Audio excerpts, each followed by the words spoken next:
Good evening. তোমরা কেমন আছো ফ্রেন্ডস? আর একটা নতুন ব্লগ নিয়ে এলাম। মনটা ভালো নেই। আবাসনে কোনো ডগি নেই, কেউ দৌড়ে আসছে না, কেউ অফিস যাওয়ার সময় আসছে না, এখনও কাউকে দেখতে পেলাম না। ওরা ঈশ্বরের কাছে চলে গেছে, ওরা এবার ভালো থাকবে। কি ওদের খেতে দিল না দিল, কি বিষ মিশিয়ে দিল, ওদের আর কিছু যায় আসবে না। শান্তির জায়গায় চলে গেছে। আমি ওদের আত্মার শান্তি কামনা করি। আর যদি সত্যিই কেউ ওদের সাথে অন্যায় করে থাকে, তাদেরও যেন ঈশ্বরই বিচার করে। আমি খুব সাধারণ, ওদের বাঁচাবার চেষ্টা করেছিলাম, ওদের খেতে দেওয়ার চেষ্টা করেছিলাম, একটা সুন্দর জীবন দেওয়ার চেষ্টা করেছিলাম, কিন্তু ওদের এইটুকুই ছিল জার্নি।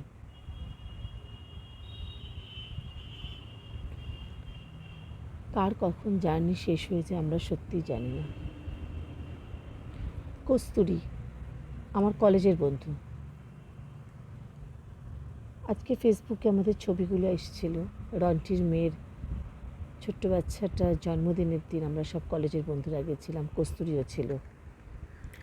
আজকেই ছবিগুলো এসেছিল ফেসবুকে, কি জীবন্ত। কস্তুরী প্রাণ খুলে হাসতো, কস্তুরী প্রত্যেকটা মানুষকে ভালোবাসতো, কস্তুরী নিজের কথা কম ভাবতো। কেউ কিছু খেতে চাইলে সঙ্গে সঙ্গে রান্না করে তাকে খাওয়ানো, তাকে বাড়িতে ইনভাইট করা। ওর ফ্ল্যাটটা খুব ছোট, খুব সুন্দর একটা ফ্ল্যাট ছিল, কিন্তু মনটা ছিল আকাশ ছোঁয়া। একটা অদ্ভুত ফ্যামিলি ওদের, অভিশপ্ত ফ্যামিলি। ওর মা, বাবা, ভাই, দিদি, কস্তুরী সবাই মোটামুটি হার্ট ডিজিজেই শেষ হয়ে গেল। কস্তুরী বাই প্রফেশন একজন চার্টার্ড অ্যাকাউন্ট্যান্ট ছিল। আজ কস্তুরীর ছবিগুলো দেখে ভাবছিলাম, এটা তো যাওয়ার বয়স ছিল না, কিন্তু কীভাবে ও চলে গেল। ছিলও না তো কেউ, বিয়েও করেনি। একদিকে ভালোই হয়েছে, এখনও সবার সঙ্গে ওর দেখা হচ্ছে।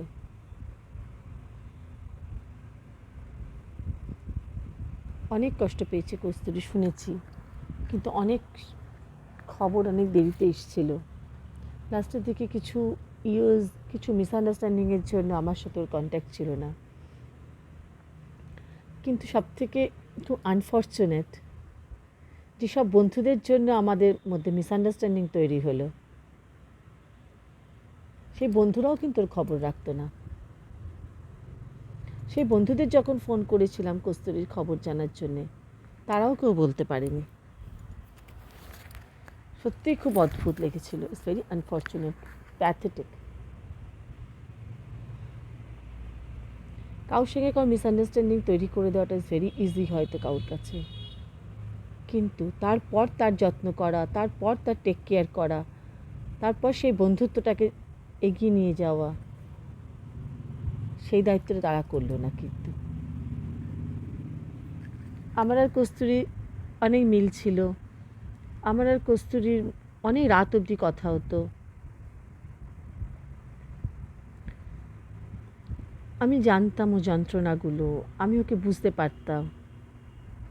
একটা খুব ভালো মন, একটা ভীষণ সহজ সরল মানুষ ছিল, যে মানুষের জন্য করতে বেশি ভালোবাসতো। কোনো এক্সপেকটেশনস ওর লাইফে ছিল না।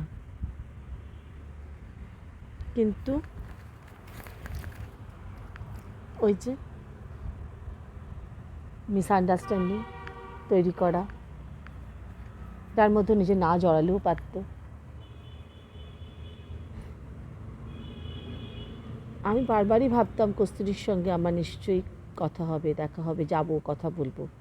কিন্তু এই যাবো করতে করতে ইগো, এই সব কিছুর জন্যে মানুষটাই চলে গেল। আর যখন ওর ছবিগুলো এলো, আসছিল সকালবেলা, মনে হচ্ছিল এই ইভেন্টটাতে যাওয়ার জন্যে, রন্টির বাড়ি বাচ্চার জন্মদিনে কত কিছু আমরা প্ল্যান করেছি, একসাথে কেনাকাটা, একসাথে যাওয়া, মজা করা, ছবি তোলা।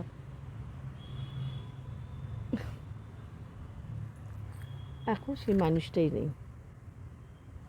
ছবি হয়ে গেছে। সম্পর্কগুলোকে যত্ন করতে হয়, এটা কোনো জ্ঞান নয়। যারা ভাবছো আমি জ্ঞান দিচ্ছি, জ্ঞান দেওয়া আমার কোনো কাজ নয়। যদি জ্ঞানই দেবো, সেটাকে বাই প্রফেশন হিসেবে নিয়ে করব। যা আমার জীবনের সাথে হয়েছে, যা আমার মনের সাথে হয়েছে, যা আমার জীবন দিয়ে দেখা, আমি শুধু সেগুলোই তোমাদের সাথে বলি। আর তোমরা অনেকেই আমাকে বলো, দিদি তোমার কথা শুনতে ভালো লাগে, তোমার কথা শুনে মোটিভেটেড ফিল করি, তুমি বেশি করে কথা বলো আমাদের সাথে, তোমার জীবনের কথা, তোমার চারপাশে মানুষের অভিজ্ঞতার কথা। তো আমিও সেটাই করার চেষ্টা করি। শুধুমাত্র প্রতিদিন নিজের ঘর দেখি, রান্না দেখি, আমি কী করবো, কিন্তু তোমরাও করো। আর আমার জীবনের কথা শোনা মানেই যে তোমারও জীবনে ঠিক একই জিনিস তুমি অ্যাপ্লাই করতে পারবে বা অ্যাপ্লিকেবল হবে, সেটা তো নয়। তোমার সিচুয়েশন অনুযায়ী তোমাকে সেটা করতে হবে। আমি শুধু তোমাকে বলতে পারি আমার জীবনে এরকম হয়েছিল, আমি সেখান থেকে এটা বেরিয়েছি, এরকমভাবে কিছু করেছি, এরকমভাবে মনের জোর এনেছি, এইভাবে মানুষের পাশে দাঁড়াবার চেষ্টা করি, শুধু সেটুকুই আমি বলতে পারবো।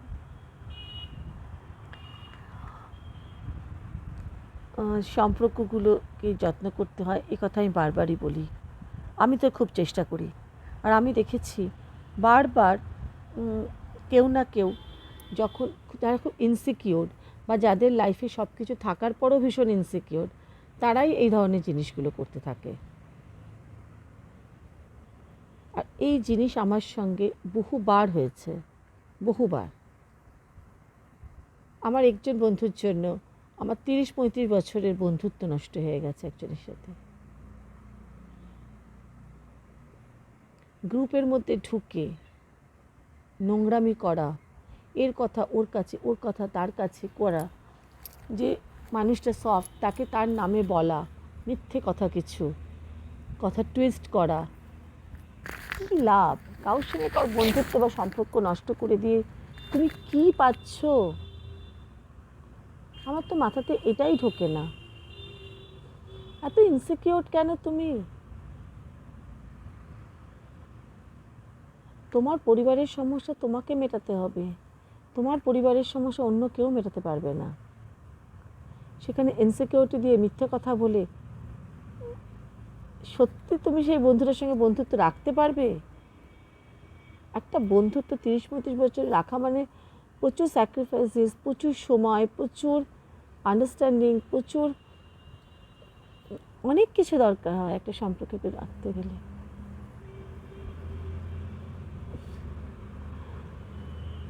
তো যাই হোক, সেটাই বলছিলাম যে জ্ঞান দেওয়া আমার কাজ নয়। আমার কাজ নয়। আমার কথা বলতে তো ভালো লাগে। আমার জীবনেরটা যেভাবে আমি এগিয়ে নিয়ে গেছি, আমি সেগুলো শুধু তোমাদের সাথে বলি, আর কিছু না। মহিলাদের ডিসরেসপেক্ট করে, মহিলাদের ছোট করে, মহিলাদের সম্বন্ধে চরিত্র নিয়ে কথা বলা, এগুলো তো এত বছর ধরে একই জিনিস চলে আসছে। উল্টোটা কবে হবে? একটা লেডি হয়ে আরেকটা লেডিকে রেসপেক্ট কবে দেবে? একটা লেডি আরেকটা লেডির ভালো দেখে কবে তোমরা খুশি হবে? নাই বা পেলাম আমি সেটা। আজ আমার সংসার করতে পারিনি বলে, বা আমার সন্তান নেই বলে, অন্য কারো সন্তানরা ভালো বলে আমি সেটা খুশি হব না? অন্য কেউ হ্যাপিলি ম্যারিড বা খুব ভালো আছে, হাজব্যান্ড ওয়াইফ কাপল, সেটা থেকে আমি খুশি হব না? ওদের থেকে হিংসে করে, ওদের থেকে ওদের মধ্যে অশান্তি লাগানোর চেষ্টা করে আমার কী হবে? আমার ঘরটা ঠিক হবে? হবে না। তাহলে কী লাভ এগুলো করে? এসব ছেলে মানুষের কোনো জায়গা আমার লাইফে নেই। আমি এগুলো বরাবর প্রোটেস্ট করেছি, আজও করছি, আর আগেও করব।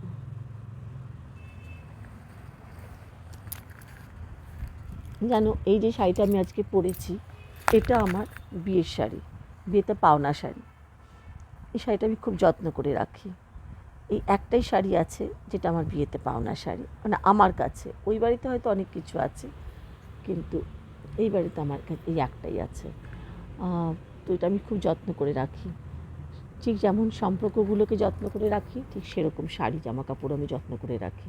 অনেক ইমোশনস এই শাড়িটার সাথে। বাবার দেওয়া যে শাড়িগুলো আছে সেগুলোর সাথে অনেক ইমোশনস। মার সঙ্গে লাস্ট কিনেছি যেগুলো শাড়িগুলো, সেগুলোর সাথে ইমোশনস।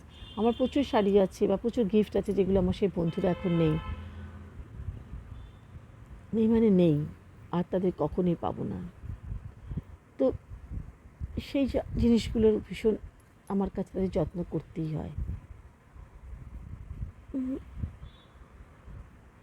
এই যে জিনিসগুলো না, মানে কি বলবো, মানে শুধু যত্ন না, যতবারই শাড়িটা পরি ততবার একটা যেন ফ্ল্যাশব্যাকে চলে যাই।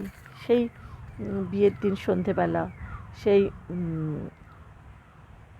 বসে থাকা সেই দিনগুলো, একটা অদ্ভুত ভালো লাগা। এই শাড়িটা বিয়ের পর যখন পরতাম তখন সবাই বলতো খুব সুন্দর লাগছে। আজও যখন অফিসে পরে গেছি সবাই বলছে খুব সুন্দর দেখতে শাড়িটা, তোমাকে খুব ভালো লাগছে। তো মাঝখানে কত কিছু হয়ে গেছে বলো, কতগুলো বছর চলে গেছে, কত কিছু ঘটনা ঘটে গেছে, কত কত গল্প থাকে না এক একটা জিনিসের পেছনে। এক একটা উপহার মানে তার সাথে কত ইমোশনস, কত ভালোবাসা, কত কাউকে উপহার যখন আমরা দিই তখন কত সুন্দর করে সেটাকে দেওয়া, কত খুঁজে কেনা, তার মধ্যে কত ইমোশনস থাকে। আমার তো থাকে। আমি যা হোক তা হোক করে কিছু লোককে কিনে দিতে পারি না। কি ভালো, মানে যখন আমি শাড়িটা পরি না, এই শাড়িটা আমার কাছে বেনারসি, আনারসি, কোরিয়াল সবের থেকে দামি। আমার হাজব্যান্ডের দু একটা শাড়ি আমার কাছে আছে, সেটাও তাই। জ্ঞান নয়, গল্প করি আমি তোমাদের সাথে, প্লিজ ডোন্ট গেট মি রং। আমার তোমাদের সাথে কথা বলতে ভালো লাগে, তোমরা বলেছো আমার কথা শুনতে ভালো লাগে, তাই আমি বলি। চলো যাই কিচেনে, একটা কিছু ভালো কিছু রান্না করলে তোমাদের দেখাচ্ছি, দাঁড়াও আজকে একটা কিছু বানাবো আমি, সেটা তোমাদের দেখাবো, ঠিক আছে? চলো টাটা, বাই বাই, সবাই ভালো থেকো। তোমাদের বলেছিলাম আজকে একটা মজার রান্না দেখাবো। আজকে আমি মাটির হাঁড়ির মধ্যে চিকেন বানিয়েছিলাম। এটা ইজ ভেরি ইজি। মাংসটাকে ম্যারিনেট করে নেবে, দই দিয়ে মশলা দিয়ে করে রেখে দেবে। তারপরে হাঁড়ির মধ্যে তেল আর গরম মশলা দিয়ে পেঁয়াজ কুচি টুচি সব দিয়ে ম্যারিনেট করবে, করে সব পেঁয়াজ কুচিয়ে দিয়েছিলাম, সমস্তটা মাংসের হাঁড়ির মধ্যে ঢেলে দিলাম, দিয়ে তারপরে কষাতে থাকলাম একদম সিম করে। তারপর মাংস আমার রেডি। দুর্ধর্ষ খেতে হয়েছিল, তোমরা একবার ট্রাই করো। এদিকে আমি বলেছিলাম আমলকির আচার বানিয়েছি। আমলকিগুলোকে সেদ্ধ করে নিয়ে তেলের মধ্যে একটু পাঁচফোড়ন দিয়ে শুকনো লঙ্কা দিয়েছিলাম, তারপরে সমস্ত আমলকিগুলো দিয়ে দিয়েছিলাম।